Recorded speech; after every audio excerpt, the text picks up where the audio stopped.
अपंग पारधी तरुण पोलिसांच्या पायावर लोळला तरी दया नाही माया नाही। भर पावसाळ्यात पारधी समाजाचं घर त्यांनी उभा केलेलं पाडून टाकलं। अनेक वर्षापासून येथे सरकारी जागेत ते राहत होते। चोरीचा शिक्का कपाळावरून पुसण्यासाठी गाव सोडून शहरात येऊन कामधंदा करून स्वाभिमानी जगणं जगावं म्हणून त्याने प्रयत्न केला। कसलीही नोटीस नाही, काही दिवसात व्यवस्था दुसरीकडे करावी अशी काही वेळ आली नाही आणि घर पाडून गेले। आदिवासी निवारा या मूलभूत अधिकारापासून वंचित आहेत। कुठेही अशा कुटुंबांना आधी घर आणि मग त्यांचं अतिक्रमण काढलंय असं होत नाही। निदान 2 महिन्याचा पावसाळा जाईपर्यंत थांबायचं असताना ऑल इंडिया पॅन्थर सेना तहसीलदार आणि पोलीस अधिकारी यांच्यावर कार्यवाहीची मागणी करत आहे।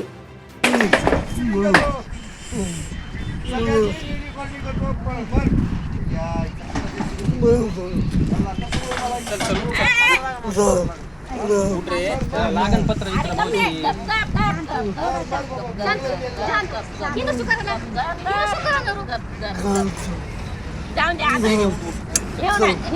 त्यांनी काय केलंय त्यांचं काय ते त्यांनी उलट फक्त भांडण्यासाठी काय होतं ते सुरक्षित आले फक्त त्यांचं काही नाही।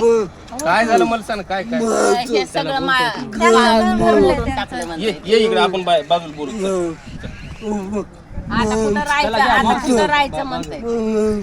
ये इकडे चल बाजूला या मावशी बाजूला ये ना बाजूला आपण बोलू लागेल त्याला अहो थांबा गप्प बसा। या मावशी बाजूला घ्या तिकडे बोला तुम्ही काय बोलत होते।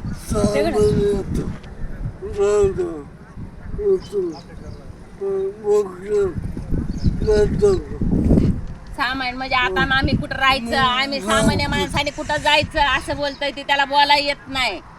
आम्ही कुठं झोपायचं, आम्ही कुठं राहायचं। तुम्हाला वाटतं ते काम करायचं आहे का? रोज त्यांनी एवढं पाणी घालत आहे इथं.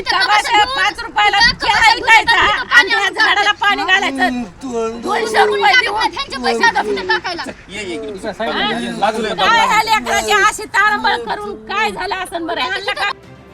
अजित पवार पालकमंत्री असलेल्या बीड जिल्ह्यात आदिवासी पारधी सुरक्षित नाहीत। लाज वाटली पाहिजे। दिव्यांग पारधी तरुण विचारतोय, सांगा आता आम्ही कुठं जायचं? याचं उत्तर आहे का व्यवस्थेकडे? जाहीर निषेध। तात्काळ या कुटुंबाला सरकारने घर द्यावं। दीपक केदार, अध्यक्ष ऑल इंडिया पॅन्थर सेना।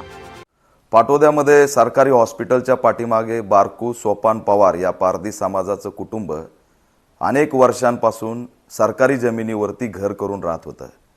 पण काल कसलीही नोटीस न देता त्यांचं घर उद्ध्वस्त करण्यात आलेलं आहे। पाटोद्याचे तहसीलदार आणि पोलिसांनी ही कारवाई केली। पावसाळा सुरू असताना आदिवासी समाजाच्या पारधी कुटुंबाला त्या ठिकाणी बेघर करण्यात आलेलं आहे।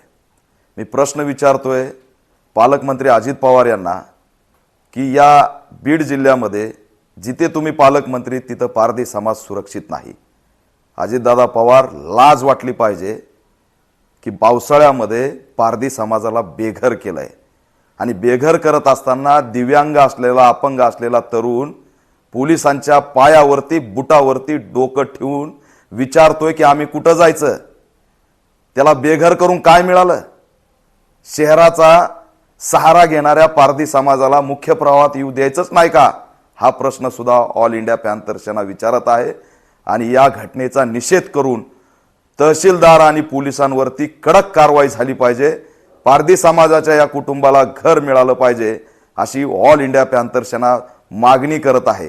तात्काळ त्याला पाटोद्याच्या गेस्ट हाऊसमध्ये राहण्याची परवानगी देऊन जोपर्यंत शासकीय घर मिळत नाही तोपर्यंत शासकीय विश्रामगृहामध्ये त्याला ठेवण्यात यावं अशी ऑल इंडिया पॅन्थर सेना मागणी करत आहे।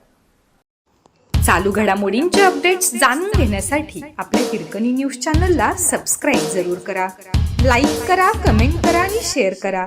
बेल आयकॉनवर प्रेस करा आणि नोटिफिकेशन्स मिळवा।